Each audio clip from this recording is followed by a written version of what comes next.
Muy bien, entonces el problema uno nos comenta que tenemos una energía de 5,4 por 10 a la 13, una energía de 5,4 por 10 a la 13 Joule. Y entonces la primera pregunta que nos hacen es, ¿los gramos de la sustancia radioactiva que se transformó en energía fueron? Muy bien, lo que yo puedo hacer acá es aplicar mi ecuación de energía, 5,4, ¿no es cierto?, por 10 a la 13. Esto debe ser la masa que se convirtió en energía por 3 por 10 a la 8 al cuadrado. Ahora, el detalle es que si la energía está en Joule, la masa debe estar en kilogramos. Entonces, si yo opero esto, ¿cuánto debe ser esa masa? Así rápida nomás para no perder mucho tiempo hoy. ¿Cuánto debería ser esa masa? Simplemente debería ser 5,4 por 10 elevado a la 13 entre 9 por 10 a la 16, ¿no? Muy bien, eso me está saliendo 6 por 10 a la menos 4. Pero esta masa de acá me está saliendo en kilogramos.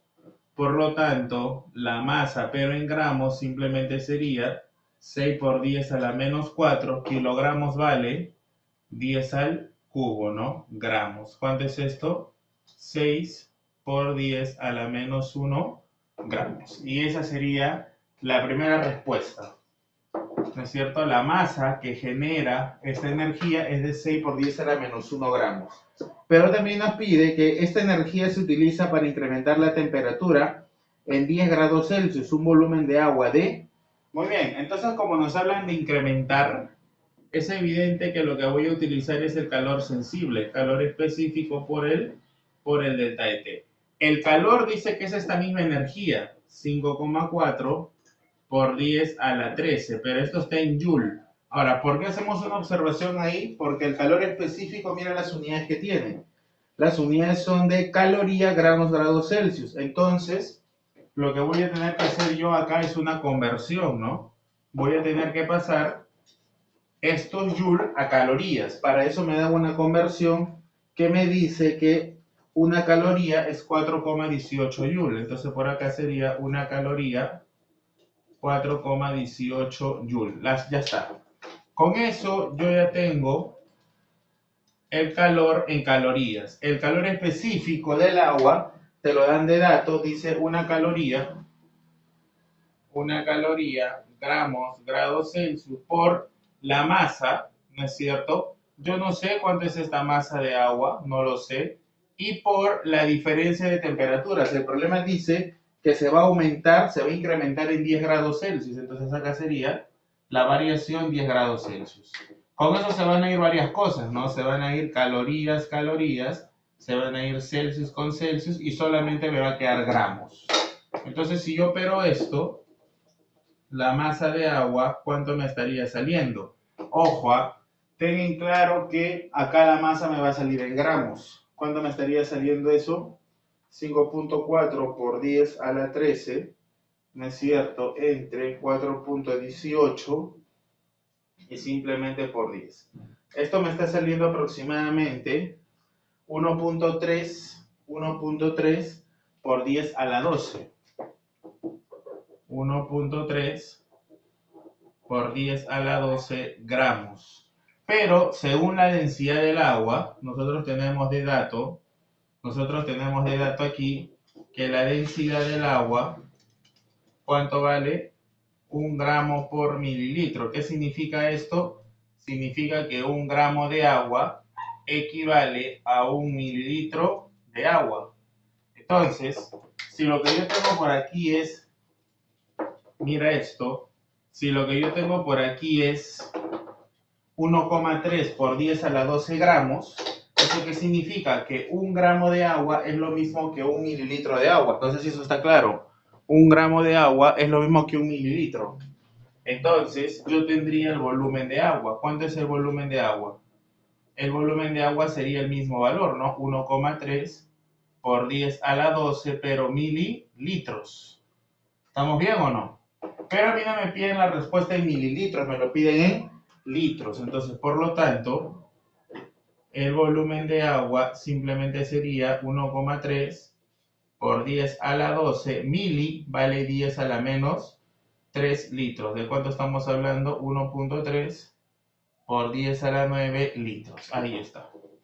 Y esa sería la respuesta. Esta es una pregunta tipo examen de admisión. Una pregunta en donde en realidad son dos preguntas, ¿no? Son dos preguntas. Listo, nuestra clave sería la opción C. El problema número 2, lo vamos a hacer rápidamente, raudamente. ¿Qué nos comenta? El problema 2 nos dice, el hierro fue descubierto 1500 años antes de Cristo, su forma catiónica divalente forma parte de la hemoglobina, al estado neutro. Su último electrón tiene los conjuntos de números cuánticos 3, 2, menos 2 y menos 1 medio. Tiene 4 isótopos naturales cuya información se muestra en el siguiente cuadro. Nos pide determinar la opción incorrecta. Muy bien, la opción A. ¿Qué nos dice la opción A? Nos comenta, los 4 isótopos pertenecen al mismo elemento y tienen las mismas propiedades físicas pero diferentes propiedades químicas. Esa es la respuesta, ¿no? Esa es la respuesta, falso. ¿Por qué? Porque recuerda que los isótopos, si bien es cierto, presentan o son del mismo elemento, eso es obvio, son del mismo elemento debido a que tienen igual número atómico, pero estos tienen igual propiedades químicas. Sus propiedades químicas son muy semejantes, pero presentan diferentes propiedades físicas, ¿no? Entonces, automáticamente nuestra respuesta en el problemita número 2 sería la opción A, ¿ok? Listo. Sin embargo, vamos a hablar todavía de la B, la C y la D, ¿no? Porque tenemos que ver estos puntos de todas maneras, ¿no es cierto? ¿Qué dice la B? Nos dice, los 4 isótopos tienen el mismo número atómico, pero cada uno tiene diferente número de masa, siendo el más pesado hierro 58. Eso es verdad, ¿no?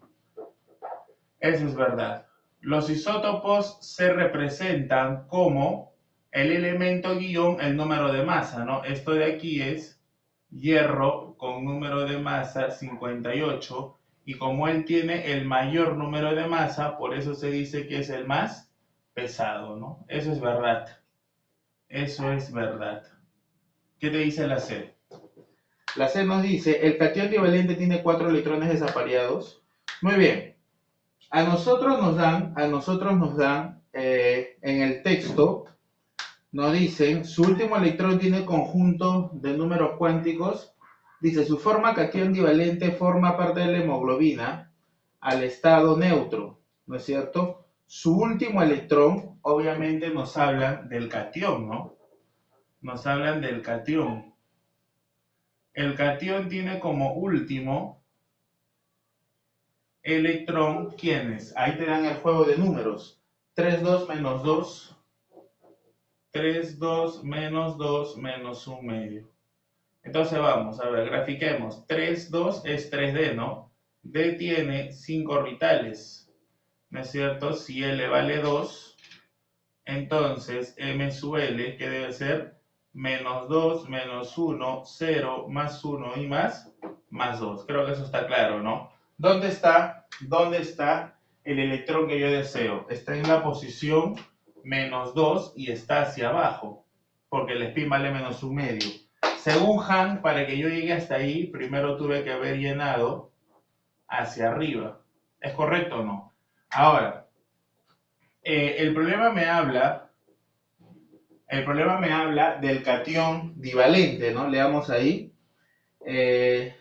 Sí, eso nos comenta. Forma catiónica divalente. Muy bien. Pero la pregunta es, la configuración del catión, yo estoy observando que la configuración del catión está terminando en ¿dónde? En 3D6, ¿no? 2, 4, 6. Pero la pregunta es, si él termina en 3D6, creo que ayer me preguntaban, ¿no? Me dice, ¿el catión divalente procede de 4 electrones desapareados? La respuesta es verdadera, ¿no? 1, 2, 3 y 4. La respuesta es verdadera. ¿Estamos bien? Sin embargo, ahora mira la D. Mira, la D es verdad, pues hay 1, 2, 3, 4. Hay 4 electrones desapareados. Sin embargo, la D nos dice, el elemento hierro se ubica en el cuarto periodo. Muy bien, nos piden ubicar en la tabla periódica. Recuerda que en la tabla periódica solo se ubican átomos neutros. Entonces vamos a ver. Si el catión termina en 3 de 6, ¿cómo debería de terminar el neutro? Yo creo que debería ser argón 18, de ahí viene el 4s2 y finalmente viene el 3 de 6. Si esa fuera la configuración del neutro, al mayor nivel, que es 4s2, tendría que quitarle 2 yo. Entonces, él desaparece y termina en 3 de 6. ¿Cumple o no cumple con lo de arriba? Entonces, esta es la configuración del catión. Disculpa, del neutro. Del neutro. Por lo tanto, dime el periodo. El periodo, tú ya sabes que es el mayor nivel, ¿no? En este caso, ¿cuánto vale? 4. Y el grupo, como acá ven D, es de transición. Entonces, ¿cómo se calcula el grupo? Número de electrones del mayor nivel, que en este caso serían 2, más los del D, que serían 6. 2 más 6, tú estarías en el grupo 8B según la forma común. Pero si tú quieres saber la posición de la columna, simplemente suma esos exponentes. Simplemente suma esos exponentes. Súmalos sin ningún problema, solo súmalos.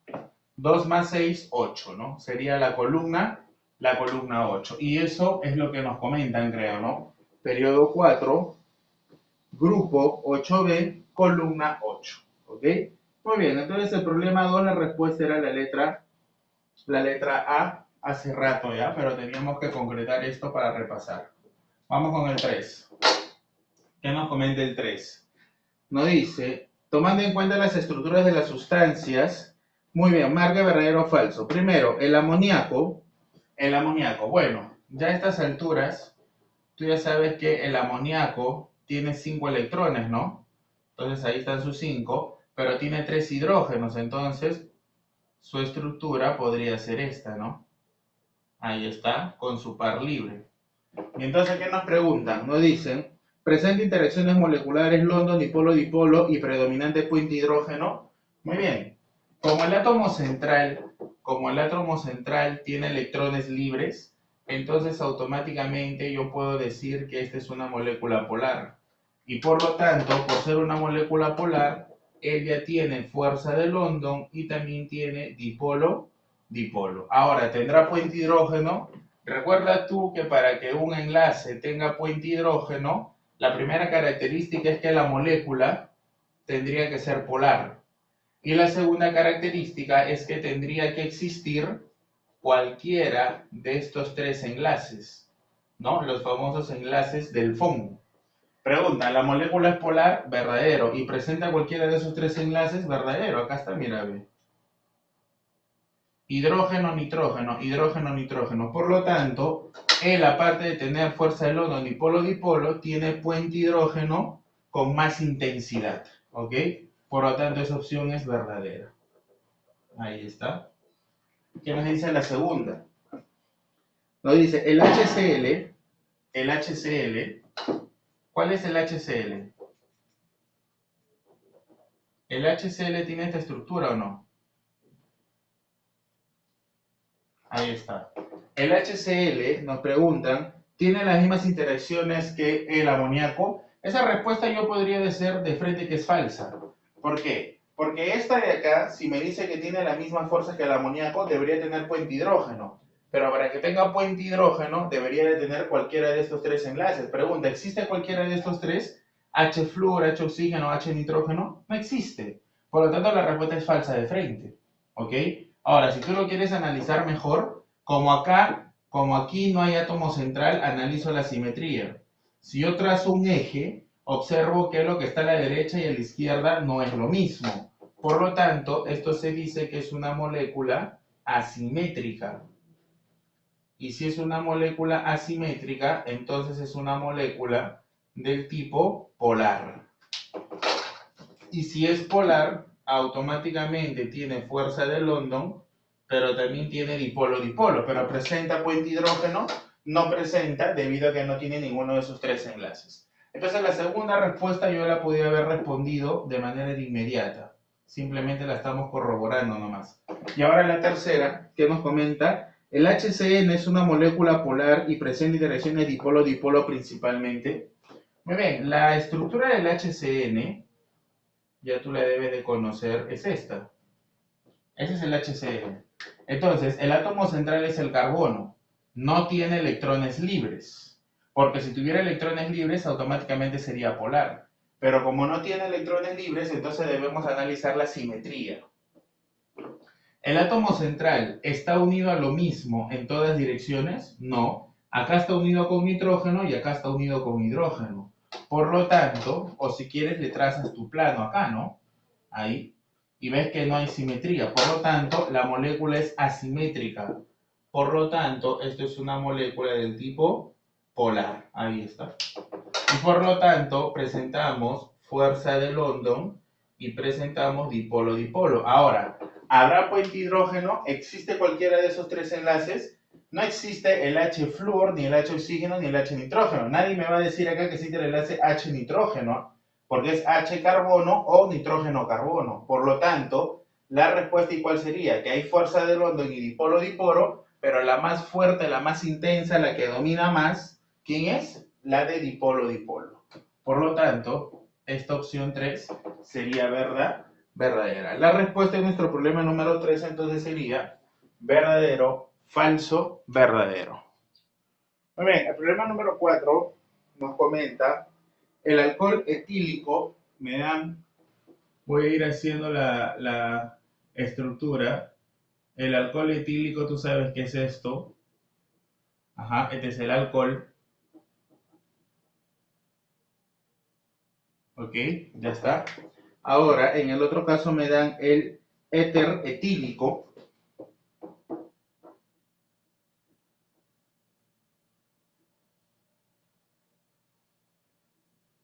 Ahí está. Y entonces, dependiendo de esas dos estructuras, me piden determinar las fuerzas de atracción que actúan entre las moléculas de éter metílico son mayores que las que actúan en alcohol. Muy bien, hay que hallar todas las fuerzas que existen. El alcohol podría tener átomo central el carbono, no tendría electrones libres y no estaría unido a lo mismo, sería una molécula polar. Si quieres asumir el oxígeno como átomo central, también tiene electrones libres, molécula polar. Ahora, por la experiencia se sabe que el alcohol se disuelve en agua. Entonces todo apunta a que este señor es una molécula del tipo polar. Y por lo tanto, ya tiene fuerzas dadas, ¿verdad?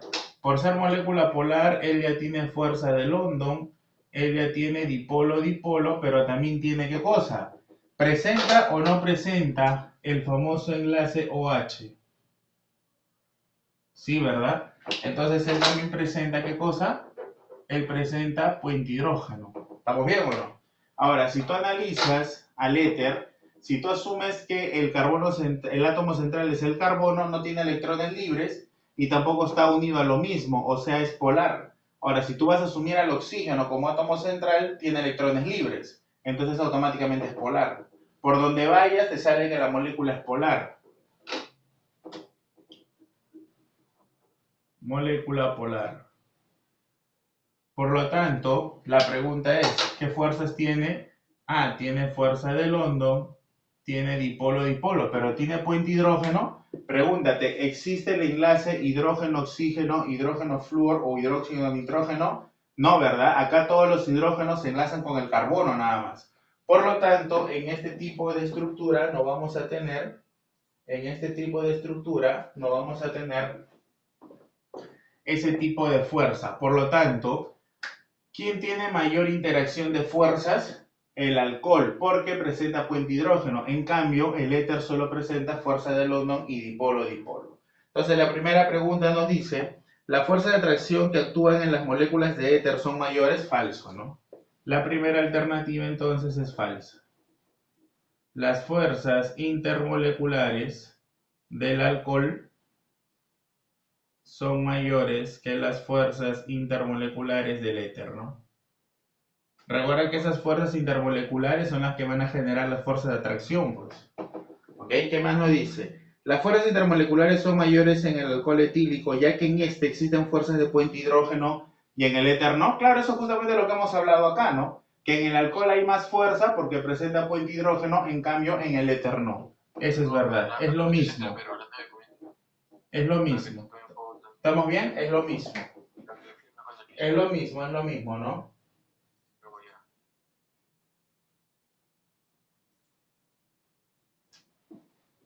¿Ok? Listo, continuamos entonces. La tercera, ¿qué nos comenta? La presión de vapor del alcohol etílico es mayor que la presión de vapor en el éter etílico. Entonces, acá tienes que acordarte tú que las fuerzas intermoleculares son, ¿qué cosa? ¿Directas o inversas? Son inversamente proporcionales a la presión de vapor. De eso nos refiere, ¿no? Disculpen a ver si... ¿Qué significa eso? Que si yo tengo una molécula que presenta fuerzas intermoleculares muy grandes, va a haber poco vapor que se genere y por lo tanto voy a tener poca presión de vapor. Entonces, ¿qué puedo yo observar acá? Que la fuerza intermolecular del alcohol es mayor que la del éter. O sea, el que tiene mayor fuerza intermolecular tiene menor presión de vapor. Entonces, ¿qué podría decir yo? Que como las fuerzas intermoleculares del alcohol son mayores, entonces él debe tener menor presión de vapor. Entonces, miramos acá, la presión de vapor del alcohol respecto a la presión de vapor del éter. Entonces, ¿quién va a tener mayor presión de vapor? Eso es lo que nos dice, ¿no? ¿Quién va a tener mayor presión de vapor? Mayor presión de vapor tendrá aquel que tenga menos fuerzas intermoleculares. ¿Quiénes tienen menos fuerzas? El éter. Entonces, la presión de vapor del éter va a tener que ser mayor que la presión de vapor del alcohol. Sin embargo, acá nos dice que la presión de vapor del alcohol es mayor. Eso es falso, ¿no? Eso es falso. Ahí está, eso es falso. Por lo tanto, en el problema número 4, nuestra respuesta tendría que ser falso, verdadero, falso. Perfecto. Vamos con el 5. ¿Qué nos comenta el problema 5? Muy bien, el problema 5 nos da una reacción, nitrato de sodio más calor, y esto dice que se va a separar en nitrito de sodio más oxígeno.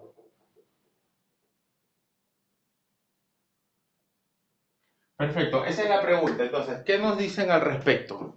Tenemos que calcular verdadero o falso. Recuerda que el calor no es un reactivo, el calor simplemente es una forma de energía que está presente o en los reactivos o en los productos. La primera pregunta nos dice, ¿es una reacción endotérmica y redox? Bueno, sí es endotérmica porque el reactivo está en el calor está en los reactivos. ¿Será redox? Te contaré que las reacciones de descomposición pueden ser o no redox, tendría que averiguarlas. Entonces, el sodio vale más 1, el oxígeno vale menos 2. ¿Cuánto tendría que ser ese nitrógeno? 3 por menos 2 menos 6, más 1 es menos 5, para que todo sea 0, él debería ser 5. Nitrógeno vale más 1, oxígeno vale menos 2. Él sería menos 4 más 1 es menos 3, para que todo salga 0, él debería ser más 3. Él está solo, vale 0. Entonces, ¿yo qué observo acá? Observo que el nitrógeno está variando. ¿No es cierto? A mí no me piden que lo balancee por redox, así que no lo voy a hacer. Simplemente veo que va de 5 a 3, hay una tendencia a disminuir, entonces por acá hay una reducción. ¿Y quién más está variando? También observo que el que está variando es el oxígeno. Entonces, en esta descomposición sí hay un redox, ¿verdad? Porque él tiene una tendencia, no digo que vaya, de menos 2 a 0 está aumentando. Entonces, él se está oxidando. Por lo tanto, la primera opción es verdadera. Es una reacción endotérmica y además es redox, porque tiene una reducción y una oxidación. La segunda, la forma oxidada es el oxígeno molecular. ¿Quién es la forma oxidada? Lo que resulta de la oxidación. En este caso, el que resultó de la oxidación es él. Por lo tanto, él es la forma oxidada. Y el que resulte de la reducción, obviamente será la forma reducida. Y en este caso, él es un redox. Intramolecular. Lo voy a poner ya. ¿Por qué es intramolecular? Porque en una misma sustancia un elemento se reduce y en esa misma sustancia otro elemento se oxida. La 2 entonces también es verdadera. ¿Qué me dice la 3? La 3 me dice, al balancear la suma de coeficientes es 4. Yo no voy a hacer el reducto para balancear esto definitivamente, ¿no? Esto sale súper rápido. A ver, yo creo que si lo multiplico acá por un 2 y acá por un 2, ya estaría todo balanceado. A ver, 2 sodios, 2 nitrógenos, 2 nitrógenos, 2 por 3, 6 oxígenos, 2 por 2, 4 más 12, ya está balanceado. ¿Cuánto es la suma de coeficientes? La suma de coeficientes sería 2 más 2, 4 y más 1, 5. Por lo tanto, esta opción, ¿cómo sería? Falsa. ¿Ok? Listo. ¿Un problema de este tipo te pueden preguntar? Claro que sí, te pueden preguntar. Vamos al problema 6. Este fue un problema de fuerzas intermoleculares y estado líquido o la presión de vapor. Esta fue una pregunta de balance. Ahora vamos con la pregunta 6, que es una pregunta de composición centesimal, ¿no? Nos dice, calcular el número de átomos de hierro que contiene una mol de hemoglobina, sabiendo que el peso molecular de dicha sustancia es 68.000 y su contenido en hierro es 0.33. Perfecto. Entonces me dan el porcentaje en masa de hierro. Tú sabes que el porcentaje en masa de hierro sería la masa de hierro entre la masa total y todo por 100. Según el dato del problema, dice que eso vale 0.33. Ya está. Ya está. Ahora, yo no conozco la hemoglobina. No te hagas problema. Imagínate tú que la hemoglobina... Imagínate tú que la hemoglobina es hierro y otra sustancia X que tú no conoces, no lo sabes. Ahora, a ti el problema, ¿qué es lo que te pide? A ti el problema te pide, mira, lee bien la pregunta. A ti el problema lo que te pide es la cantidad de átomos de hierro, pero que hay en una mol de sustancia. Una mol es como si colocara un 1 acá, ¿te acuerdas o no? ¿No es cierto? Y entonces a mí me dan de dato la masa molar de toda esa sustancia. ¿Cuánto vale la masa molar de toda esa sustancia? El problema te lo dice, vale 68.000. 68.000, ahí está, gramos por mol. Pero la pregunta sería, ¿no? ¿Y qué significa? ¿Y qué significa que la masa molar sea 68 gramos por mol? Incluso lo voy a poner así. Y con eso va a tener que salir mi respuesta ya. Mira, ¿qué significa eso? Significa que, por acá, si yo tuviera una mol de todo esto, oye, pero yo tengo una mol, ¿no? Porque a mí me han dicho que calcule todo para una mol. Ah, ya, perfecto. Entonces, si yo tengo una mol de hemoglobina, que es lo que el problema me ha dicho que yo tome, ¿me puedes decir cuánto debería ser la masa total de la hemoglobina? ¿Cuánto debería ser la masa total? En una mol, ¿cuánto debe haber? 68.000 gramos. Ahí está, hijo. Mira, ¿qué te parece si ahora esto de aquí lo reemplazo ahí? Luego, entonces, digo, 0.33 debe ser la masa de hierro que no conozco entre la masa total. ¿Pero cuánto es esa masa total? Acá está, 68.000. Y todo por 100. Por favor, ¿me puedes decir cuánto es la masa de hierro entonces? ¿Cuánto es la masa de hierro? Vamos, rapidísimo. Tenemos que multiplicar esas cositas. 0.33 por 68.000, ¿no es cierto? Y todo entre 100. Ya está. A mí me está saliendo 224,4. Todavía no saco la respuesta. Esa es la cantidad de hierro. Pero ahora tú tienes que recordar, se sabe que hay una fórmula que dice masa sobre masa molar es igual al número de átomos entre el número de Avogadro. No sé si alguien de ustedes recordará esta fórmula. Es una fórmula de unidades químicas de masa. Así se calculan las moles para los elementos, ¿no? Masa entre masa molar, o si no, número de átomos entre el número de de Avogadro. Y entonces con eso ya nuestro problema concluido. Porque yo tengo la masa de hierro. ¿Cuánto es la masa de hierro? 224,4. ¿Cuánto es la masa molar del hierro? Que en este caso simplemente sería su masa atómica. ¿Cuánto nos da? Ahí nos da el dato 56. Muy bien. Igual al número de átomos de hierro y todo entre Avogadro. ¿La respuesta está en función de Avogadro? No, hay que reemplazarlo. Vamos, reemplázalo. ¿Cuánto va el Avogadro? La abreviada nomás. 6 por 10 a la 23. Por lo tanto, ahora sí, ¿cuánto es el número de átomos? Ya está. ¿Cuánto es ese número de átomos? ¿Ah? Tenemos que operar, pues no hay de otra ahí. Ahí tienes que desarrollar tus operaciones, ¿ah?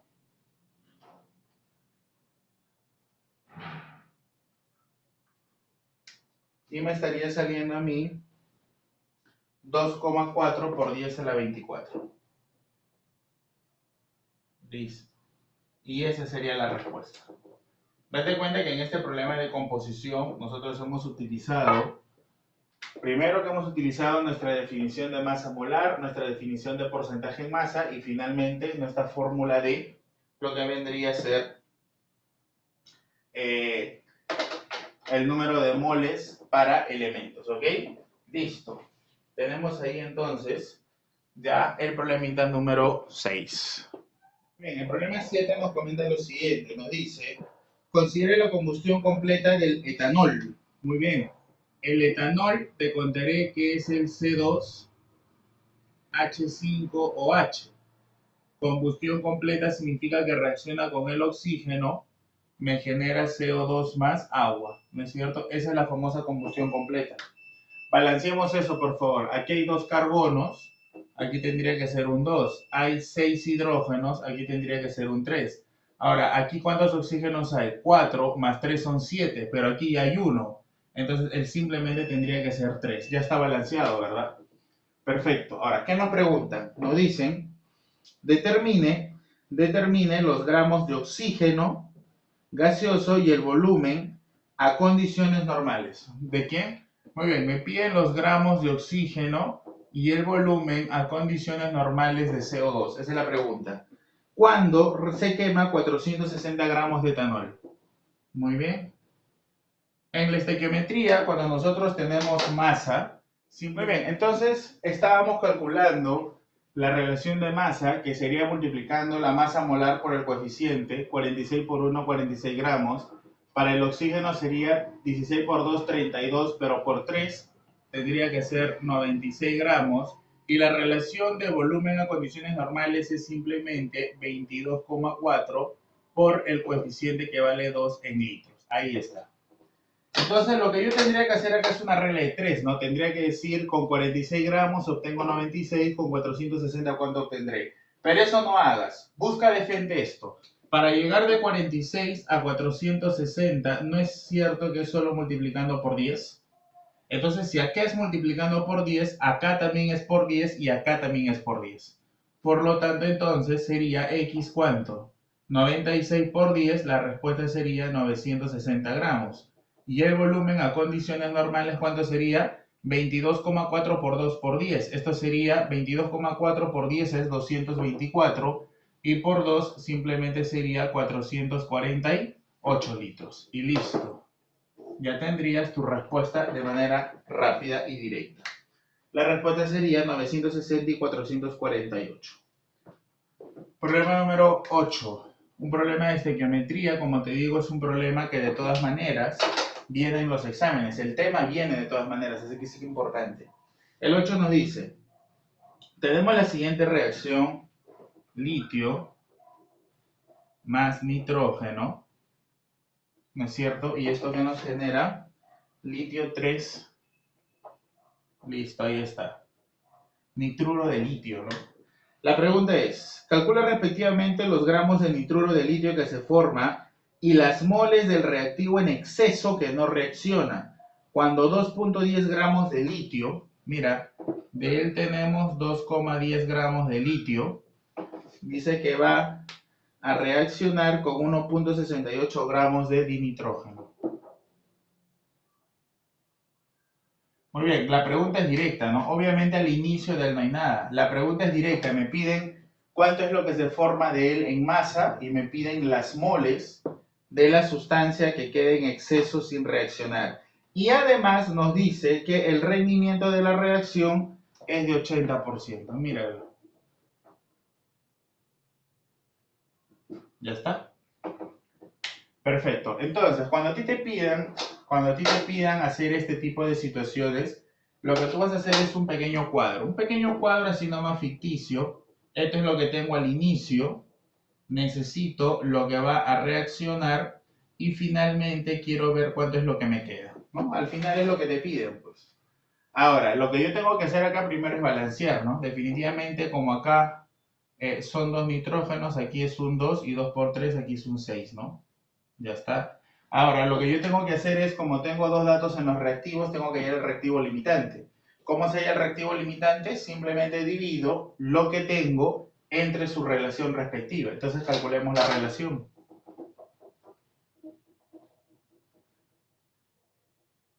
¿Quién es la relación? Como en ambos casos, o mejor dicho, como en todos los casos me piden masas, solamente en este último me piden moles, pero eso lo dejo al último. Sácale su relación de masa. El litio vale 7, entonces si él vale 7 por 2, por 6, disculpen, su relación es 4,32, ¿no? 6 por 7, 42. Nitrógeno vale 14, por 2 es 28, pero por 1 sería 28 gramos. Ahora, ¿cuánto es eso? Sería, litio vale 7 por 3, sería 21, y más nitrógeno que vale 14 sería 35. Esta masa molar vale 35, pero por 2 es 70 gramos. Ahora, ¿quién es el reactivo limitante? Simplemente tengo que dividir 2.10 entre 42 y 1.68 entre 28. El que me dé el menor valor, ese es el reactivo limitante. Si yo divido el primero me está saliendo 0.05. Y si yo divido el segundo, me está saliendo ¿cuánto? Me está saliendo 0.06, mira. Entonces es evidente que el menor es este de aquí, por lo tanto, él es el reactivo limitante. Entonces ya con eso el problema terminó. ¿Por qué? Por lo siguiente, mira, voy a tapar la relación. Como él es el reactivo limitante, él al final no me debe de quedar nada. ¿Eso qué significa? Que si hay 2,10, debe de reaccionar acá también 2,10. Tengo 2,10, reacciona a 2,10, no me queda nada. Pero si acá reaccionó 2,10, ¿cuánto reaccionó acá? Esa es la pregunta. ¿Cómo lo hago eso? Con mis relaciones. 42 me da 28. 2,10, ¿cuánto me da? Tranquilo. No hagas aspa, olvídate. Quiero que me digas qué tengo que hacer con este número para llegar a 210. A 2.10, disculpa. ¿Qué hago? Vamos, facilísimo, facilísimo. ¿Qué tendrías que hacer?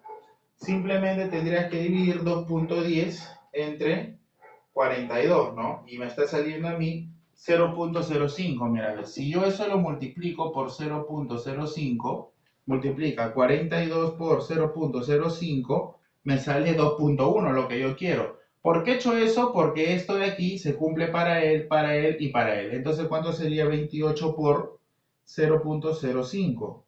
Ese sería 1,4. Ahí está. ¿Y cuánto sería acá? 70 por 0.05. ¿Cuánto me sale? 3.5. Ahí está.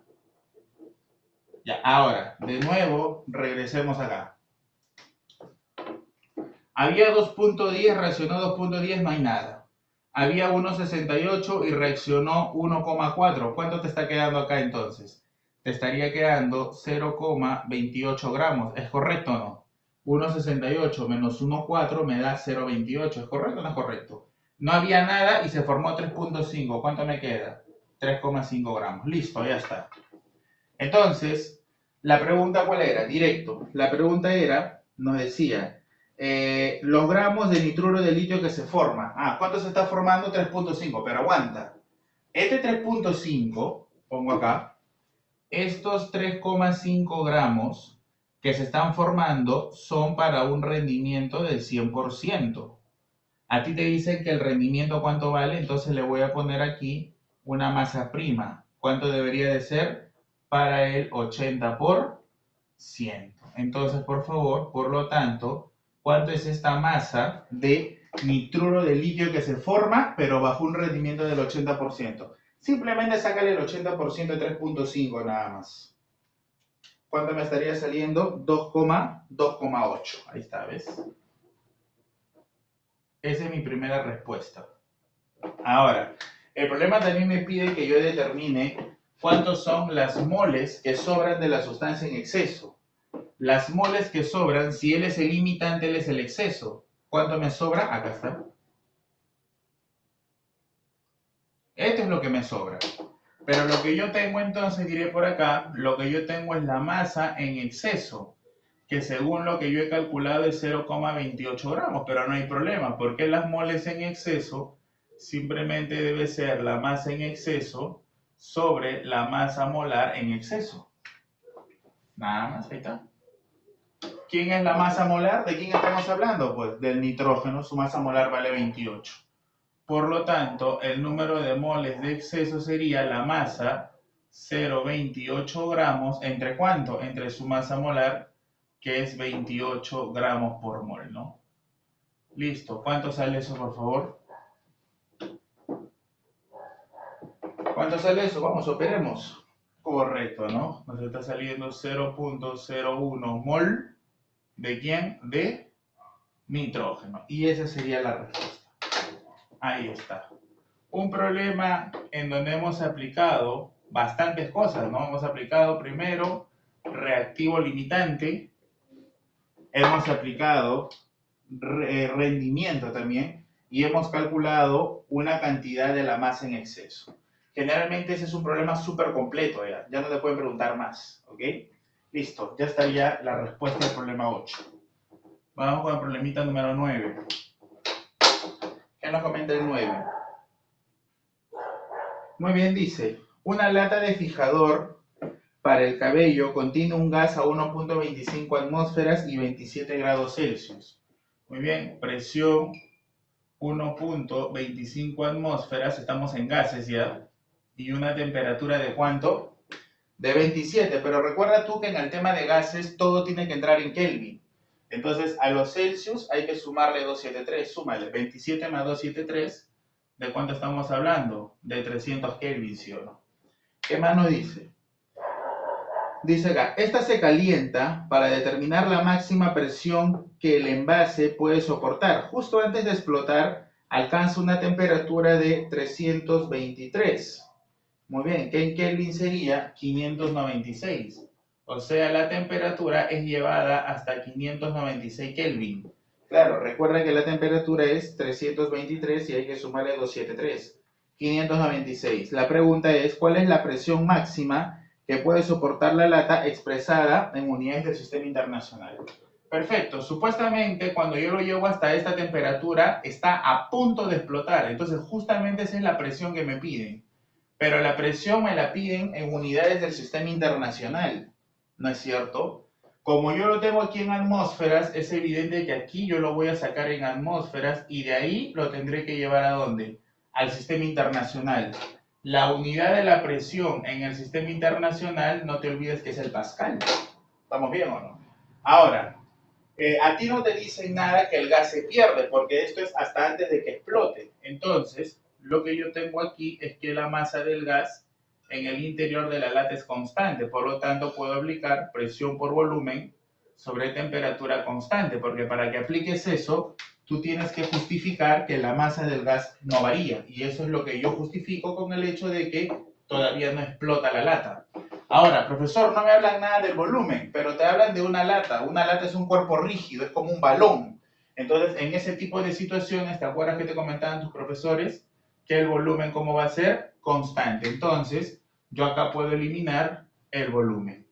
Y entonces simplemente, ¿qué se cumpliría? Que presión entre temperatura es constante. Y listo, ya está.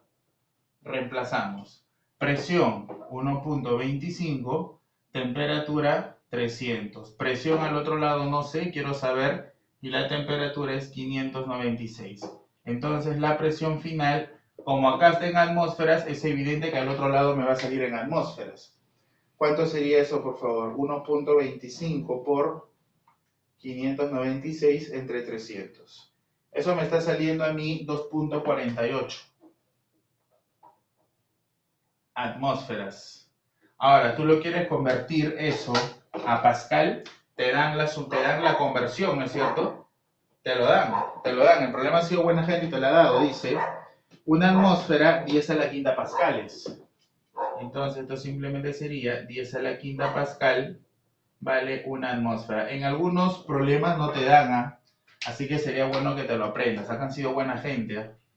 Se va. Y entonces la respuesta más próxima a lo que tenemos ahí simplemente sería 2,5 aproximando el 48 por 10 a la quinta pascales. Y listo.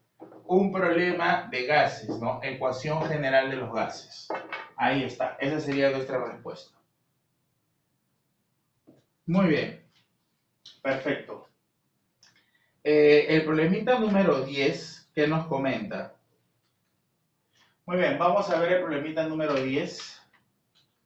Sí, pero lo vamos a ver ya en la siguiente pizarra, ¿ok? Muy bien, el problemita número 10 nos da esta reacción y nos comenta ¿cuántos litros de gas en total? ¿Quiénes son gases? Él y él, ¿ok? Nos pide que determinemos todo eso. Entonces, lo que a mí se me ocurre es que de repente todos ellos se van a conectar mediante una línea, de repente a un tanque, ¿no? A un tanque. Entonces, todos ellos van a empezar a ocupar un volumen. ¿Estamos bien o no? Ahora, la pregunta es, ¿no? Ese tanque, ¿a qué condiciones va a estar? A una temperatura de 1000 Kelvin, según lo que el problema me dice. Aquí estamos a 1000 Kelvin. Ok, estamos a 1000 Kelvin. Y la presión va a ser de una atmósfera. Ahí está. Listo. Va a ser de una atmósfera. ¿Qué mano dice? Dice, debido a la explosión de 480 gramos de este nitrato. ¿Qué voy a calcular? A mí lo que me piden calcular es el volumen. Ahora, si tú eres observador, como tú tienes presión y temperatura, a mí se me ocurre hacer esto, ¿no? Mira por acá. Se sabe que para un gas se cumple presión por volumen RT por N. Pero como esto va a ser una mezcla de gases, porque son varios gases que se van a acumular, entonces no hablamos de uno solo, sino que hablemos de unidades de totalidad. Presión total, volumen RT por el número de moles totales, donde evidentemente el número de moles totales tendría que ser el número de moles de nitrógeno más el número de moles de agua y más el número de moles de oxígeno. ¿Es así o no? Perfecto, entonces bajo ese criterio, el problema prácticamente ya terminó. ¿Por qué? Porque la presión yo la tengo, dice que vale una atmósfera. El volumen es lo que quiero calcular. R vale, como estamos en atmósferas, vale 0.082. La temperatura vale 1000 y el número de moles es la suma. Eso es lo que voy a calcular. Entonces, ¿qué te parece si acá le digo X mol, Y mol y B mol? Ya está. Y entonces aplica tu estequiometría, saca tu relación. ¿Qué relación vas a sacar? Como acá tienes masa, tienes que sacar la relación de masa. Masa molar por coeficiente. ¿Te dan o no te dan la masa molar? No te la dan, hay que calcularla. Muy bien, hagamos. Nitrógeno vale 14, más 4 hidrógenos sería 4, más nitrógeno de nuevo que es 14, y más 16 por 3 que es 48. A mí me está saliendo 80 eso. Entonces, la masa molar del nitrato de amonio es 80, pero por 2 sería 160 gramos. La relación de moles te lo da el coeficiente. Esto es 2 mol. Aquí es 4 mol y aquí es 1 mol. Y entonces, no vas a ponerte a aplicar regla de 3 a cada uno de ellos. No olvídate. ¿Cómo llego de 160 a 480? Me parece que solamente es por 3, ¿o no? 160 por 3 es 480. Entonces, X, ¿cuánto vale? 2 por 3 vale 6 mol. Entonces, ¿Y cuánto vale? 4 por 3 vale 12 mol. ¿Y B cuánto vale? 1 por 3 vale 3 mol. ¿Y se acabó el problema o no? Ya tienes cada una de las moles, entonces reemplázalo. Entonces diremos, El volumen que a mí me están pidiendo que debe ser igual. Ya está, el problema ya concluyó. Debe ser R, que vale 0.082 porque la presión está en atmósferas, por la temperatura que vale 1000 y por el número de moles totales, que sería la suma, ¿no? ¿Cuánto sale esto? 18 más 3, esto es 21, entre la presión que vale 1. Y se acabó el problema. ¿Cuánto sería esa respuesta, por favor, entonces? 0.082 por 1000 y por 21. Eso sería la respuesta. 1722 litros. Ahí está, señores. Miren qué bonito problema de estequiometría con gases. Ese es un típico problema de examen de admisión. Tranquilamente te están evaluando acá el tema de estequiometría y conjuntamente te están evaluando con el tema de gases. Listo. Vamos con el 11. ¿Qué nos comenta? Vamos avanzando con los temas, ¿no? Ahora el 11 nos dice lo siguiente. El ácido ascórbico, vitamina C, es una vitamina soluble en agua, una disolución que contiene 80 gramos de ácido ascórbico disuelto en 220 gramos de agua, tiene una densidad de 1.20 gramos por mililitro. Determina la concentración, porcentaje en peso sobre volumen. Perfecto. Tenemos una solución aquí.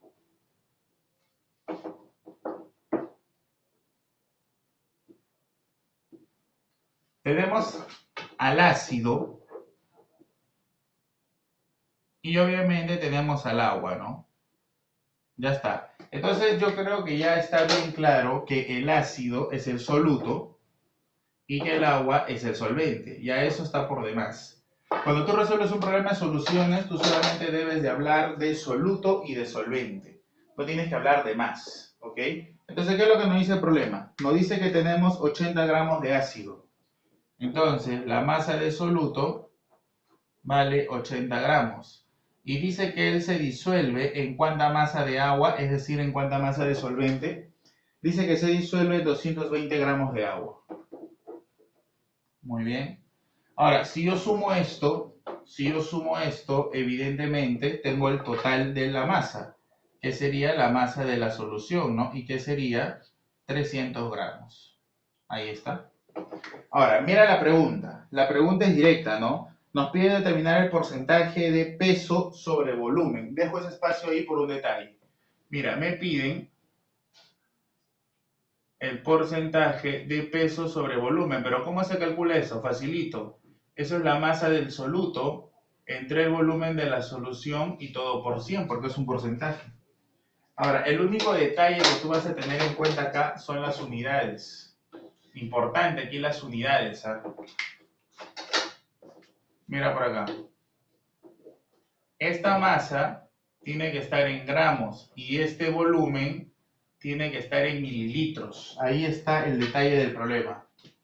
¿Ok? Ahora, tú ya tienes prácticamente el problema resuelto. El porcentaje de peso sobre volumen es la masa de soluto. Tú lo tienes. Vale 80. 80, ahí está. Entre el volumen de la solución. Eso es lo que no tienes. Ahora, ¿cómo sacas el volumen de la solución? Profe, yo tengo la masa de la solución. Sí, pero mira a ti el dato que te han dado. El dato que te han dado a ti es la densidad de la solución, que es masa de solución sobre volumen de solución, porque recuerda que densidad simplemente es masa sobre volumen, ¿o no?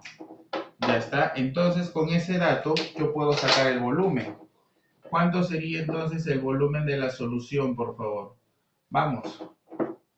Vamos, reemplázalo. Este sube y el baja. Sería masa de solución, que vale 300 gramos, sobre la densidad. Te la dan ahí, te dice que tiene una densidad de 1.20. 1,20 gramos por mililitros. Aquí se te van gramos con gramos y todo te va a quedar en mililitros. Operemos eso, por favor. 300 entre 1.20, ¿no? Eso me está saliendo 250, obviamente, mililitros. Y ahora sí el problema ya concluyó, ¿no? Ya tengo el volumen de la solución que vale 250 mililitros. Por lo tanto, si yo multiplico eso, ¿cuánto me debería de estar saliendo? 80% entre 250. Listo. Y la respuesta sería 32%. Esa es mi respuesta.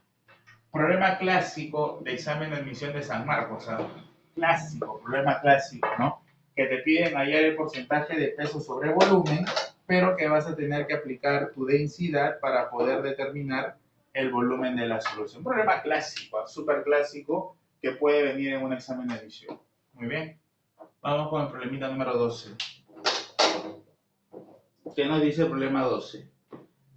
Muy bien, ya pasamos los problemas de solución, ahora vamos a ver un problema de neutralización, ¿no? Que también es un problema típico de examen de admisión. Veamos, dice, se llama neutralización a la reacción que se produce entre disoluciones ácidas y básicas. Todas estas reacciones dan como producto una sal y agua.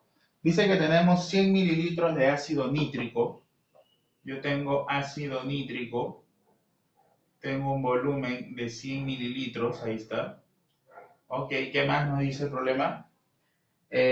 Normalidad 0,5, muy bien.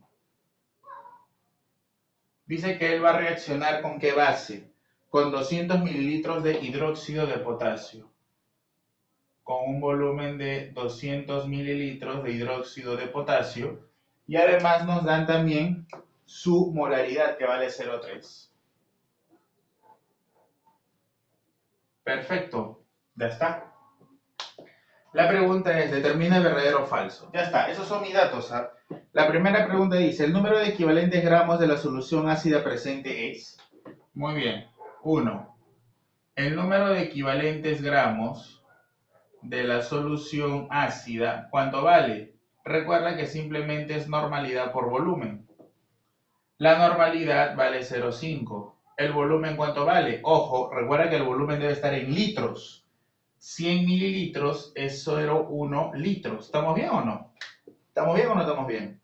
Listo. ¿Y esto cuánto nos estaría saliendo de respuesta? Esto nos estaría saliendo 5 por 10 a la menos 2. Por lo tanto, esa primera opción, ¿cómo es? Falsa, ¿no? Recuerda que el número de equivalentes gramos del ácido se calcula como normalidad por volumen. Normalidad 0,5, volumen 0,1 en litros. 5 por 10 a la menos 2. Es falso. La primera es falsa. ¿Qué nos dice la segunda? Si a la solución alcalina, que es esta de aquí, se le agrega 300 mililitros de agua, su concentración es... vamos a hacer una dilución, ¿no? Entonces, mira, a esta solución, que es de KOH, acuoso, obviamente, ¿no es cierto? Dice que él tiene un volumen de 200 mililitros y que además su molaridad vale 0,3. Si yo a esa solución ahorita le voy a agregar, ¿cuánto de agua dice? Le vas a agregar 300 mililitros de agua. Le vas a agregar un volumen de agua de 300 mililitros. Entonces la pregunta, ¿cuál sería? Si yo le agrego agua, voy a seguir teniendo la misma sustancia, pero ahora el volumen va a ser mayor, ¿no? Había 200 y agregué 300. ¿Cuánto tengo? 500 mililitros. Pero ahora, la molaridad final, ¿cuánto sería? Profe, pero a mí no me piden la molaridad, a mí me piden la normalidad. Ya, tranquilo, recuerda entonces que normalidad se calcula como molaridad por teta, ¿te acuerdas o no? Recuerda que normalidad se calcula como molaridad por teta, el famoso Nemo. Pero ¿cuánto vale teta? Recuerda que estás hablando de un hidróxido. Para los hidróxidos, simplemente teta, ¿cuánto vale? El número de OHs. ¿Cuántos OHs ves acá? Solo 1. Entonces teta vale 1. Conclusión, si teta vale 1, normalidad y molaridad, ¿cómo son?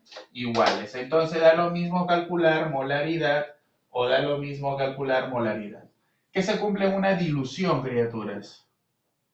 ¿Qué se cumple en una dilución? Porque esto es una dilución. Cuando tú agregas agua a una solución, la estás diluyendo. ¿Qué se cumple? Que molaridad por volumen, o sea, 0,3 por el volumen, 200 mililitros, debe ser igual a molaridad por volumen, que en este caso es normalidad porque es lo mismo por el volumen que vale 500. Entonces, ¿cuánto vale esta normalidad, por favor? Multipliquemos eso.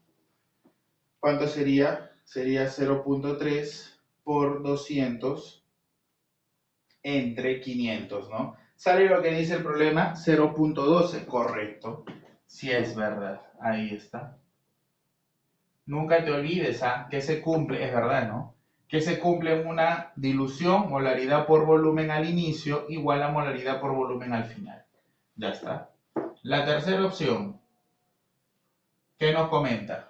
Nos dice lo siguiente. Al mezclar las dos soluciones iniciales, la solución final tendrá un pH menor que 7. Supuestamente, si yo junto un ácido con una base, lo que debe suceder es que se deben de neutralizar, es decir, todo el ácido debería de desaparecer con toda la base. Ahora, ¿cuándo se cumple matemáticamente eso? Cuando el número de equivalentes del ácido es igual que el de la base. El del ácido ya lo calculé acá arriba. ¿Qué te parece si calculamos el número de equivalentes gramos de la base? Sería igual, normalidad por volumen. Pero como teta vale 1, este 0,3 es igual que la molaridad, ¿o no? ¿No es lo mismo? Entonces simplemente sería normalidad por volumen. Normalidad vale 0.3 y el volumen en litros sería 0,2. Y esto simplemente sería 6 por 10 a la menos 2. Oye, pero acá hay un detalle, ¿no? Mira, el número de equivalentes gramos de la base vale 6 por 10 a la menos 2, que es lo mismo que poner 5 por 10 a la menos 1, la menos 2, disculpa, mira, más 1 por 10 a la menos 2. ¿Por qué he hecho eso? Porque el número de equivalentes gramos del ácido, ¿cuánto valía? Valía 0. Acá está, ahí lo pongo así. ¿Cuánto valía? Valía 5 por 10 a la menos 2. ¿Eso qué significa? Que cuando yo junte el ácido y la base, supuestamente todos los equivalentes de él deberían desaparecer con todos los equivalentes de él y el pH sería 7. Pero yo observo que tengo más base que ácido. Entonces, cuando ellos dos se junten, el 5 por 10 a la menos 2 del ácido va a desaparecer con 5 por 10 a la menos 2 de la base. En tanto, ya no me va a quedar nada de ácido, pero de base todavía me está sobrando ¿cuánto? 10 a la menos 2. Por lo tanto, al final de todo el ácido desaparece y lo único que me queda es base. Por lo tanto, entonces, ¿qué diré? Por lo tanto, la solución final es básica, porque me sobra base. Por lo tanto, entonces, el pH debe ser mayor que 7, porque mayor que 7 es básico, menor que 7 es ácido. Por lo tanto, esa alternativa, ¿cómo sería? Esa alternativa sería falsa. ¿Ese es un problemita que te pueden preguntar en un examen de admisión? Claro que sí, definitivamente te lo pueden preguntar. Muy bien, el problema número 13 nos comenta lo siguiente. Nos da una reacción SO2 gaseoso más óxido de calcio.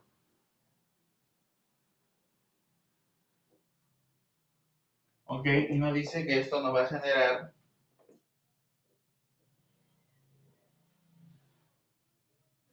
si no me equivoco, César, a ver, revisemos, ¿sí?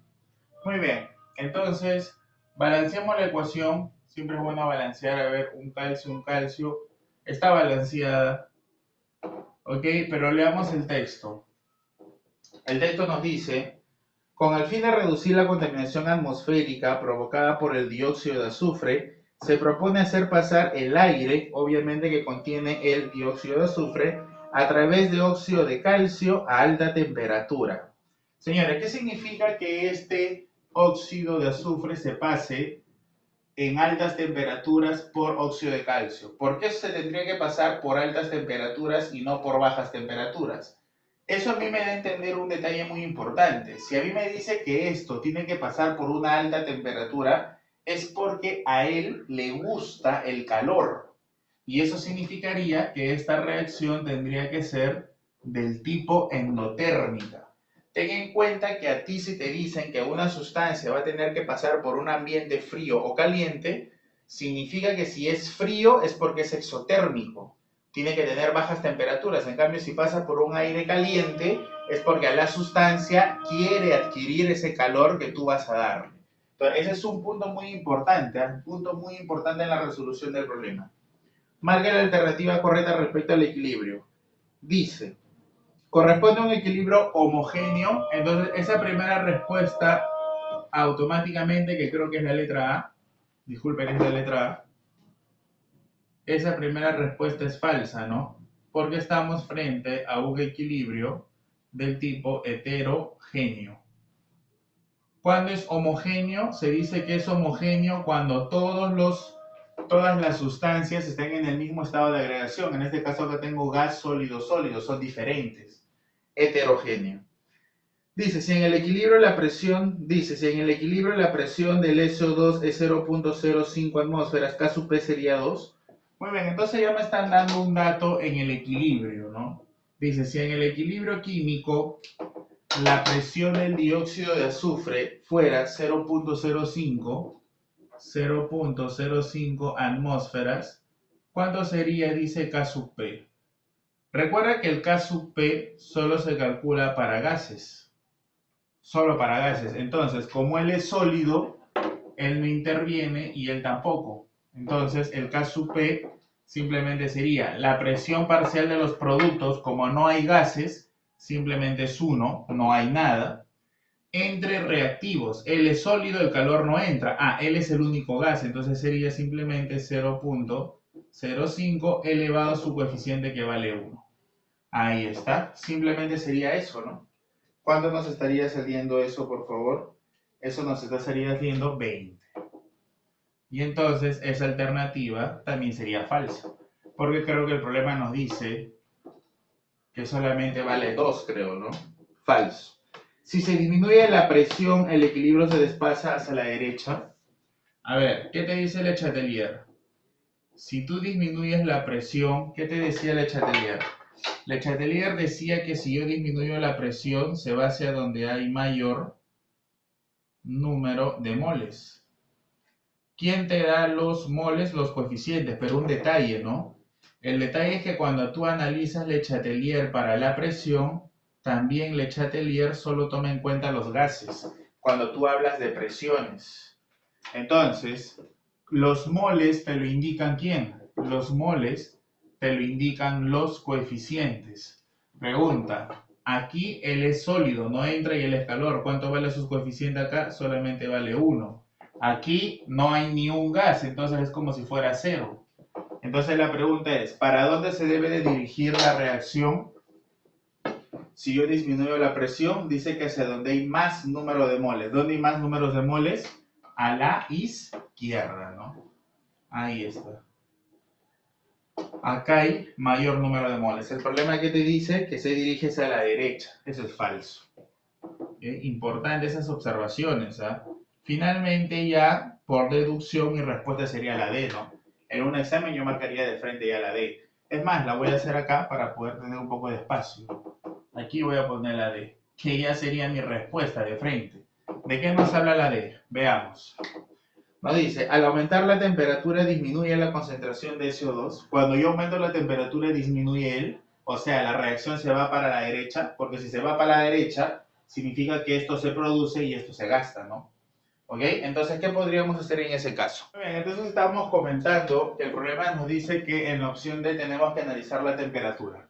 Cuando tú analizas la temperatura, tienes que analizar las reacciones, ¿no es cierto? Acá dice que vamos a aumentar la temperatura. ¿Qué significa que yo aumente la temperatura?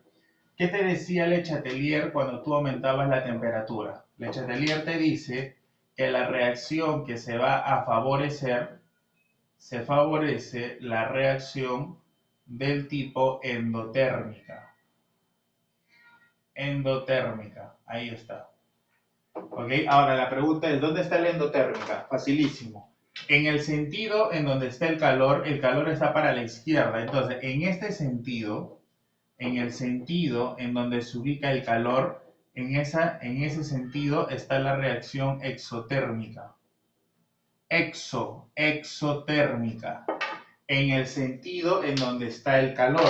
Por lo tanto, es evidente que en sentido contrario debería de estar, ¿qué reacción? La endotérmica.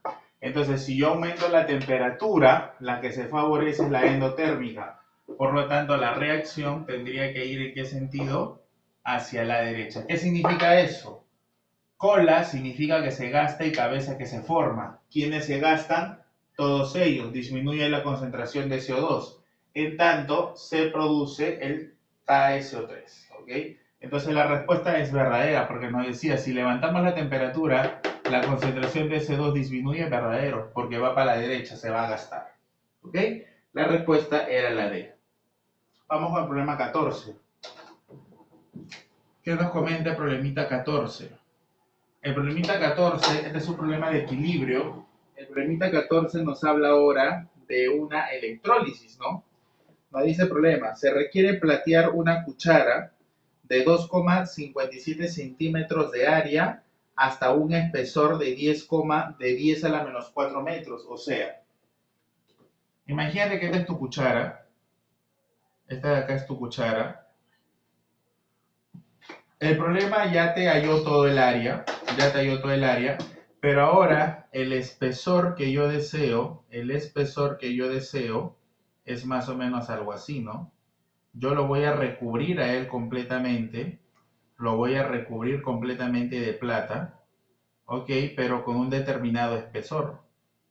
Entonces, esto de aquí yo lo voy a conocer como plata, porque el problema me está diciendo que vamos a platear, ¿no? Vamos a platear. Pero la pregunta es, ¿no? ¿Cuánta plata necesitaré?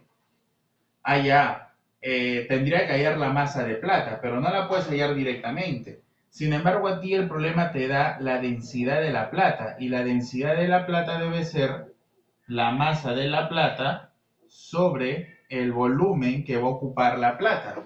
Pero la pregunta es, ese volumen, ¿yo lo puedo calcular o no? Claro que sí, porque ese volumen de la plata es lo que se va a utilizar para toda esa área y para un espesor determinado. Entonces, el volumen, tú sabes que es el área por el espesor, ¿sí o no? De la plata que se va a utilizar. ¿Y a qué te dan eso de ahí? Vamos, ¿cuánto es este volumen de la plata? ¿Cuánto dice que es todo el área? Todo el área, según el problema, me dice que vale 2,57 centímetros cuadrados. Pero ahora lo tengo que multiplicar por el espesor. ¿Cuánto vale el espesor? Dice 10 a la menos 4. Pero como acá lo tengo en centímetros, a mí me conviene tener ese espesor en centímetros. Entonces, ese 10 a la menos 4, un 10 a la menos 2, lo voy a convertir en centímetro, en centi. Entonces, ¿cuánto sería solamente? Sería 10 a la menos 2 centímetros, porque centi vale 10 a la menos 2, por 10 a la menos 2 sería 10 a la menos 4. ¿Cuánto me estaría saliendo este volumen de plata, por favor? Entonces, el volumen de plata que yo voy a necesitar simplemente sería 2,57 por 10 a la menos 2 centímetros cúbicos. Pregunta, ¿tengo o no tengo la densidad de la plata? Claro que sí, el problema me lo ha dado. Entonces decimos acá, luego, ¿cuánto vale la densidad de la plata? Vamos, revísalo. La densidad de la plata vale 10,5. Allá. Esa densidad vale 10,5 gramos por centímetro cúbico, que sería la masa de plata que no conozco entre el volumen que ya lo acabo de determinar. ¿Cuánto vale ese volumen, por favor? 2,57 por 10 a la menos 2 centímetros cúbicos. Ahí está. Se va a centímetro cúbico, y entonces la masa de la plata, ¿cuánto debe ser? Vamos, operemos eso. Rápido. 10,5 por 2,57 por 10 a la menos 2. ¿Cuánto me está saliendo eso? Me está saliendo aproximadamente 0,27. O sea, yo necesito 0,27 gramos de plata. Ahora, ¿de dónde va a salir esa plata? Definitivamente sale de la electrólisis, ¿no? Porque el problema nos dice, Dice que con una disolución de cianuro de plata pasando con una corriente, mira, de dato ahora, te dan la corriente. ¿Cuánto es la corriente que tú vas a utilizar? La corriente es de 0.0193. 0.0193 amperios. Ahí está. ¿Qué más nos preguntan? ¿Cuánto tiempo en segundos se tardaría? Perfecto, me piden el tiempo. Ahora, ¿cómo hago esto? ¿Qué dice la primera ley de Faraday? Porque para este tipo de preguntas simplemente tienes que aplicar tu primera ley de Faraday, nada más. Una forma sería con reacción. No sé qué tanto domines las reacciones. Otra forma sería simplemente aplicando la fórmula. La fórmula dice lo siguiente: como lo que yo voy a depositar es plata, sería la masa de plata debe ser la masa atómica de la plata por la corriente y por el tiempo entre el valor absoluto del estado de oxidación de la plata y todo por 96.500. Ahí está. Listo.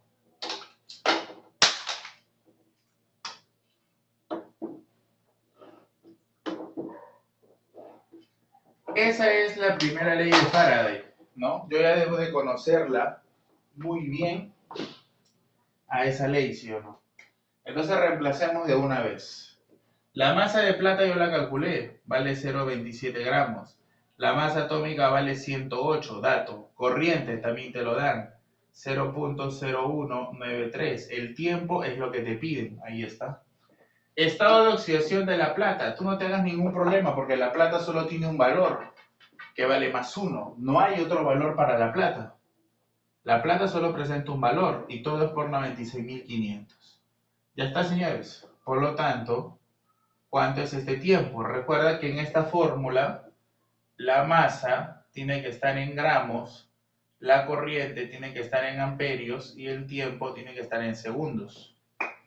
¿No es cierto? Entonces ahí el tiempo me va a salir en segundos. ¿De cuánto estamos hablando?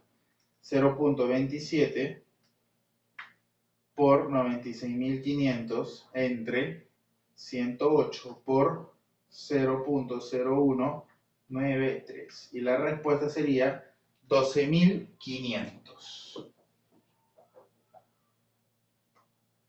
Ahora tú lo quieres en la notación científica, simplemente la coma está acá, no jálala 1, 2, 3, 4.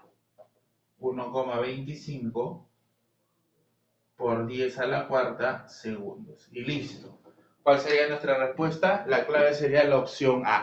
Ese problema, por ejemplo, lo tomaron en una pregunta de la presa Marcos. Un problema interesante, fuera de lo común, de lo que generalmente preguntaría San Marcos, que simplemente es aplicar esto, sino que ahora te han puesto un procedimiento adicional. ¿Okay? ¿Puede ser pregunta de examen de admisión? Definitivamente sí. Muy bien, el problema número 15 nos comenta lo siguiente. Tenemos esta reacción litio, que reacciona ¿con quién? Con plata +1, y que esto me genera litio +1 y plata, ¿no? Entonces, automáticamente, ¿qué es lo que yo puedo observar acá? Él vale 0, ¿sí o no? Porque está solo. Entonces el litio se está oxidando. ¿Ok? Y puedo observar que acá la plata está solo, vale 0. Entonces la plata va de 1 a 0, se está reduciendo. Entonces eso es lo primero que yo ya podría definir, de la reacción que a mí me están mostrando en el problema. ¿Ok? Ahora, ¿qué me dicen las preguntas? ¿Verdadero o falso? El diagrama de la pila está representado por... Muy bien, la abreviación de la pila, tú sabes que primero se pone la oxidación. ¿Quién se está oxidando? El litio sólido, que pasa ¿a dónde? Al litio +1 acuoso. Ponemos aquí nuestro puente salino y ahora se coloca la reducción. Está la plata +1 en estado acuoso a la plata sólida en estado, o la plata sólida con carga 0. ¿Es así o no? De 0 a +1, de 0 a +1 y de +1 a 0. Ahí está. ¿Se parece a lo que me dice? Correcto. Entonces la primera es verdad. Recuerda, primero es la oxidación y luego es la reducción. ¿Qué me dice la segunda opción? Dice, la plata se oxida, la plata se oxida, la plata se oxida. ¿Quién es el que se oxida? El litio. Eso es falso entonces. Falso. El litio con carga cero en estado sólido es el que se oxida. Falso de frente. Y la tercera opción, ¿qué nos dice? Dice, la pila genera un potencial de, vamos a ver, recuerda que el potencial estándar de la celda es potencial de reducción estándar más el potencial estándar de oxidación. Recuerda que aquí tú analizas solamente para celdas cuya concentración es de 1 molar. Por eso es que no aplicas aquí la ecuación de Nernst. En San Marcos no se habla de ecuación de Nernst, así que simplemente es la suma del potencial de reducción más oxidación. Pero es bien fácil, mira, la reducción ¿cómo debe de ser? Vamos, ¿cómo debe ser la reducción? La reducción debe ser de plata más 1 a plata con carga 0, ¿sí o no? Y la oxidación ¿cómo debe ser? De litio con carga 0 a litio con carga más 1. Entonces, en tus datos, porque a ti te han dado ahí potenciales de dato, yo debo de buscar eso. ¿Qué me han dado a mí? Me han dado de litio más 1 a litio 0, ¿sí o no? Así te están dando el dato. ¿Cuánto vale ese potencial? ¿Cuánto vale ese potencial simplemente? ¿Cuánto vale ese potencial? El problema te dice que vale menos 305. ¿Ya? Ahora, el otro dato que te dan es la plata, ¿no? Plata más 1 a plata 0. ¿Cuánto vale ese potencial, por favor? Ese potencial sale más 0,80. Entonces, yo debo de buscar lo que yo estoy necesitando acá. ¿Qué necesito yo? Yo necesito la plata, la reducción de plata más 1 a 0. Plata más 1 a 0. Acá está bien, ¿sí o no? Entonces, esto queda tal y como está. Él queda. Ahí está. Sin embargo, en la oxidación yo debo de buscar de litio 0 a litio más 1. 0 a 1 y yo tengo de 1 a 0. Entonces lo que yo tengo que hacer aquí es ¿qué cosa? Intercambiar. Sería litio 0 a litio más 1. Pero cuando esto intercambia, ¿qué pasa con el potencial? Cambia de signo. Ahí está. Y ahora sí. Ahora sí ya tengo lo que quiero. Plata más 1, plata 0, plata más 1, plata 0. Oxidación, litio 0, litio más 1, litio 0, litio más 1. Ya está. Súmalo por favor. Nada más. Los dos últimos, pues no me vayas a sumar con el de arriba, simplemente yo dos, ¿no? Listo, si sumamos eso, entonces el potencial de la celda, ¿cuánto sería? Vamos, súmalo, ¿cuánto sería eso, por favor? Sería 0,8 más 3,05, ¿no? Nos estaría saliendo 3,85, positivo. Esto es lo que marcaría el famoso voltímetro. ¿Eso dice? No, no dice eso, ¿no? Por lo tanto, esta opción, ¿cómo es? Falsa. Y listo, nuestra respuesta en el problema 15 sería verdadero, falso, falso. Nuestra clave sería la D. Muy bien, terminamos con la parte de inorgánica. Vamos con la parte de orgánica, a ver. ¿Qué podría ser algo que puede venir en un examen de admisión? Mira que yo te estoy dando prácticamente las fijas, ¿sabes? Porque estamos haciendo prácticamente una pregunta de cada tema que es muy concurrente en los exámenes.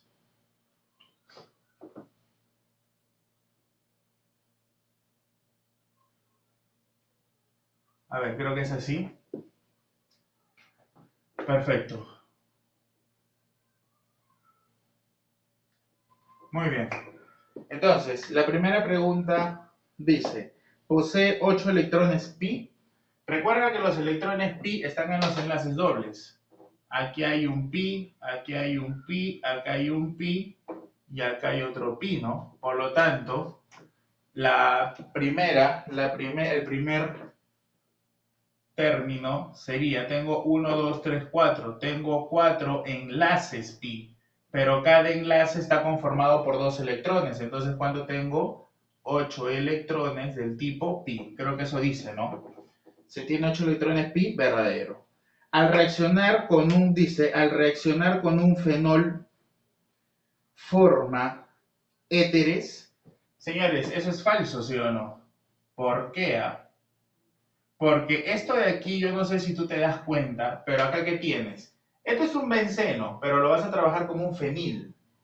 Esto es una amina, pero va a estar como radical, o sea, su nombre es amino. Y este COCH es el ácido carboxílico. Recuerda tú que la función que tiene más jerarquía en las oxigenadas es el carboxílico. Entonces, aquí hay amino, amina y carboxílico. Todo se va a nombrar como un ácido carboxílico. Entonces, cuando yo tengo un ácido carboxílico y este señor va a reaccionar de repente con un fenol, lo que me generaría, ¿qué cosa es? Es un éster más agua. Y el problema a mí me dice que me va a generar un éter. No, no me genera un éter, me va a generar un éster. ¿Ok? Por eso es falso. La tercera opción. ¿Qué nos dice? Su nombre sistemático es, muy bien, como él es un ácido carboxílico porque recuerda tú que la jerarquía es esta, el ácido carboxílico es mayor, ¿no es cierto? De ahí tenemos al CHO, de ahí tenemos a la acetona y de ahí tenemos a los... Estos son los más importantes, ¿no es cierto? Ahí está, de menos a más. La amina está por debajo, la amina está por debajo del COCH. El COCH es el que tiene más jerarquía de todos. Entonces se va a nombrar como un carboxílico. ¿Eso qué significa? Que el carbono del grupo carboxi va a ser el 1. Este va a ser el 1 siempre. Él va a ser el 2, él va a ser el 3. ¿No es cierto? Y entonces, ¿cómo se llamaría eso, por favor? ¿Qué radicales tienes? Tienes un radical que es una amina, pero como radical se le conoce como amino. Tienes esta cosita de acá, que ¿cómo se le llama? A esa cosita, ¿cómo se le va a llamar? Es un benceno, pero como radical se le llama fenil. Ahí está. Y entonces, ¿quién iría primero? ¿Fenil o amino? Amino, ¿sí o no? Entonces sería ácido 2 amino, ahí está. ¿Qué más? ¿Dónde está el fenil? El fenil está en el 3. Muy bien. 3 fenil, ya está. Listo, ya no hay más radicales. ¿Cómo se llama el alcano de 3 carbonos? Se llama propano, pero como es un carboxílico, la O del propano cambia por el oico. Entonces, ¿cómo se llamaría? Propanoico. Ahí está. Ácido 2-amino 3-fenil propanoico. Eso dice 2-amino 3-fenil 1-hidroxipropanona. Falso. Pues es un carboxílico. Falso. Ya está. Entonces nuestra respuesta en el 16 sería la clave D. Ahora, si tú eres más observador, te darás cuenta que como tú ya sabías que como esto era un ácido carboxílico, la clave 3 no era correcta, porque la clave 3 hace que termine en ona, o sea, lo estaría nombrando como una cetona, pero esto no es una cetona, es un carboxílico. Entonces ya con eso de frente es falsa, sin saber el nombre ni nada por el estilo. Yo puedo descartar la clave así también. Vamos con la 17. ¿Qué nos comenta la 17? Nos dice, la utilidad del glutaraldehído es antimicrobiano. Se emplea para desinfectar superficies. Comúnmente se le puede nombrar como pentanodial. Mira, pentano.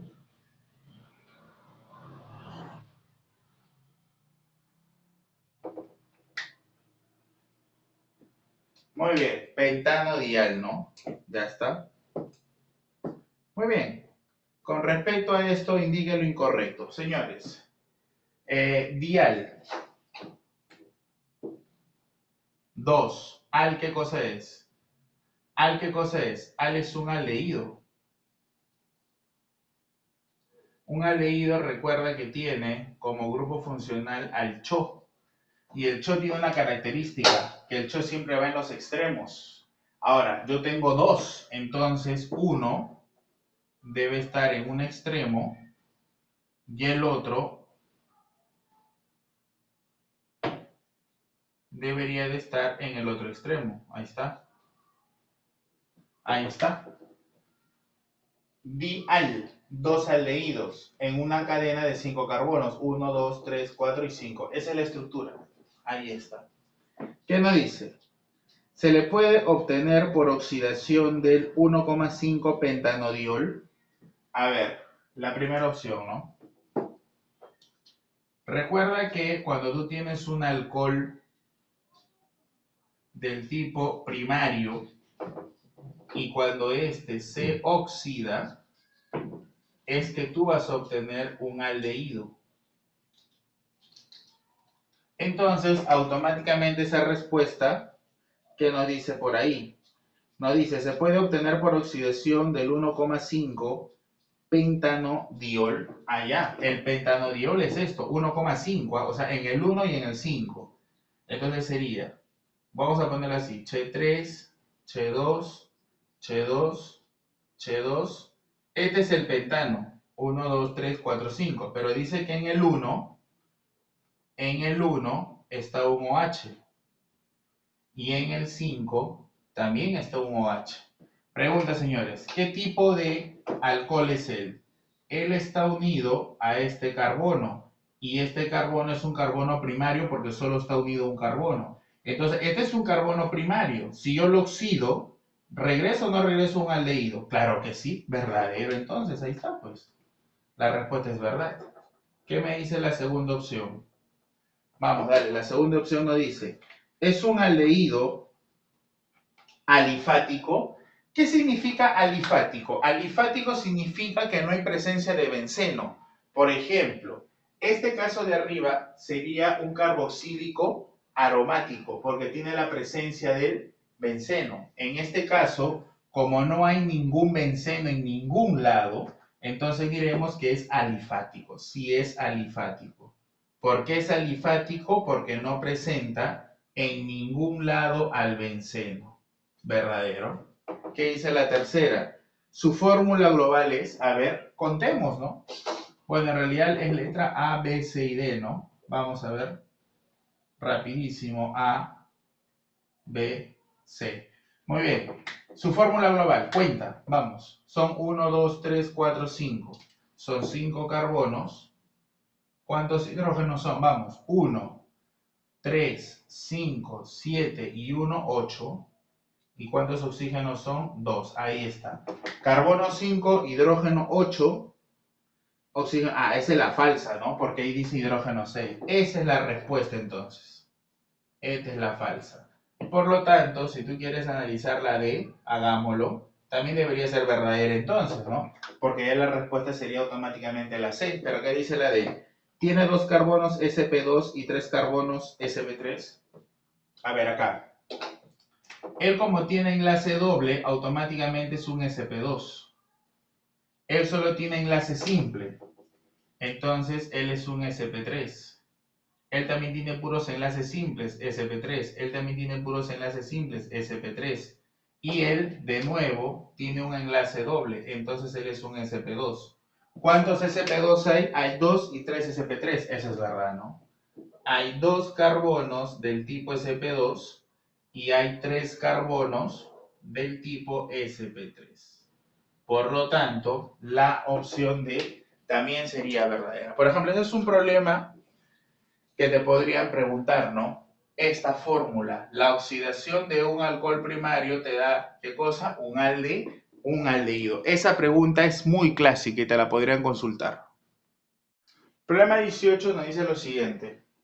Un combustible fósil es aquel que procede de la biomasa producida hace millones de años que pasó por grandes procesos de transformación hasta la formación de especies de gran contenido energético como el carbón, el petróleo y el gas natural. Respecto a dichos combustibles fósiles, marca la alternativa incorrecta. Muy bien. A ver, letra A. ¿Qué nos comenta? La letra A nos dice, son recursos energéticamente no renovables, eso es verdad, ¿no? Los combustibles fósiles derivados del carbono o petróleo son no renovables. ¿Qué quiere decir? Que una vez de que son combustionados, ya no hay forma de poder regresar a ellos, ¿no? Ya simplemente se consumen. El gas natural se compone principalmente de metano, eso es correcto. Recuerda que el gas natural es una mezcla de hidrocarburos, pero principalmente en mayor porcentaje contiene, ¿qué cosa? Contiene gas metano, que es el más liviano, ¿no? El más liviano de todos los gases. ¿Ok? Muy bien, eso es verdad. Ahí está, eso es verdad, eso es verdad. Mediante, dice, los subproductos del petróleo se obtienen por procesos físicos. Eso es verdad, ¿no? Cuando tú al petróleo lo llevas por destilación fraccionada, obtienes los subproductos del petróleo, ¿no? Y obviamente, tú ya sabes que la destilación es un proceso de separación del tipo físico, ¿no? Eso es verdad también. Por lo tanto, ya por descarte, mi respuesta tendría que ser la D, ¿no? ¿Qué nos dice la D? Mediante el craqueo del petróleo se aumenta la producción de GNB. Eso es falso. Mediante el craqueo,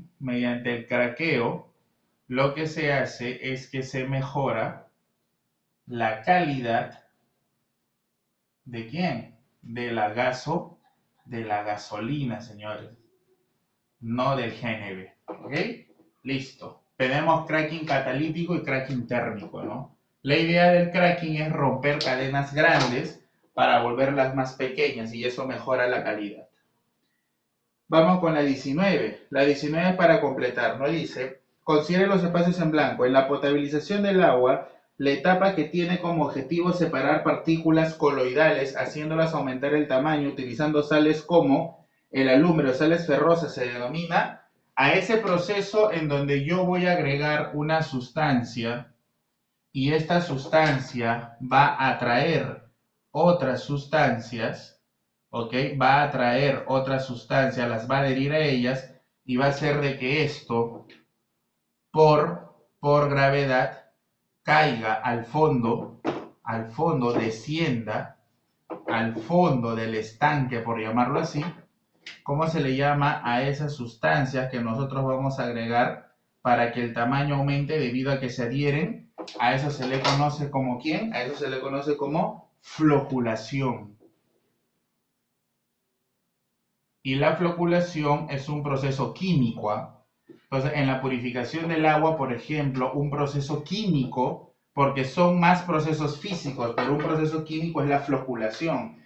Agregar un agente floculante. ¿Qué es lo que hace el agente floculante? Empieza a atraer las partículas suspendidas, aumenta de tamaño y cae por gravedad. ¿Ok? ¿Qué más dice por acá? Mientras que la etapa utiliza oxidantes como el cloro para disminuir la carga microbacteriana, se llama, súper sencillo, ¿no? Eso se llama cloración. La cloración se utiliza ¿para qué? Para la purificación bacteriana, ¿no? Recuerda que en el proceso de purificación del agua hay dos procesos de cloración. Un proceso, ni bien pasa el cribado, que es para matar gran cantidad de bacterias para que el personal que trabaje no se contamine, y una vez ya al final del proceso, de nuevo se le agrega otra carga de cloración, ya para tratar de eliminar cualquier tipo de agente patógeno que haya sobrevivido a toda la separación en el proceso. Ok, nuestra respuesta entonces sería floculación y cloración. Listo. Y para finiquitar, nuestro problemita 20. ¿Qué nos comenta el 20? ¿Verdadero o falso respecto? ¿El ozono es una sustancia contaminante en la estratosfera? ¿Eso es verdadero o falso? ¿Qué dices? Eso es falso, ¿sí o no? Porque recuerda que el ozono es contaminante es contaminante.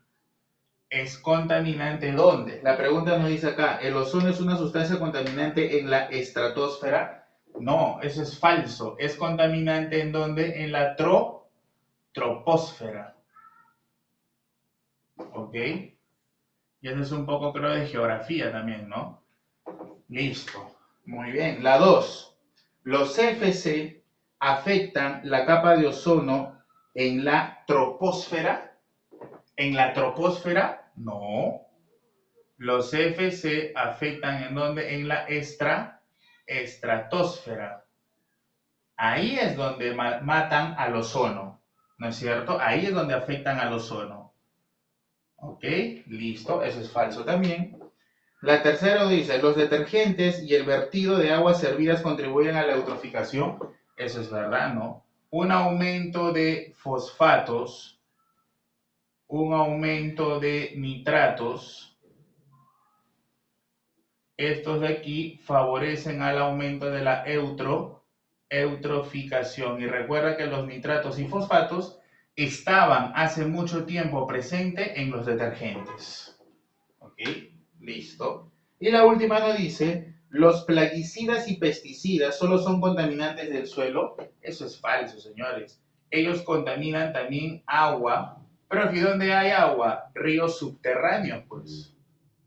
Una vez que eso lo agregas al suelo, también eso contamina el aire, hijo. Y aparte también contamina el suelo. No solamente contamina el suelo, sino que también contamina el aire. Listo, jóvenes. Entonces, tenemos ahí ya los 20 problemas de nuestro repaso.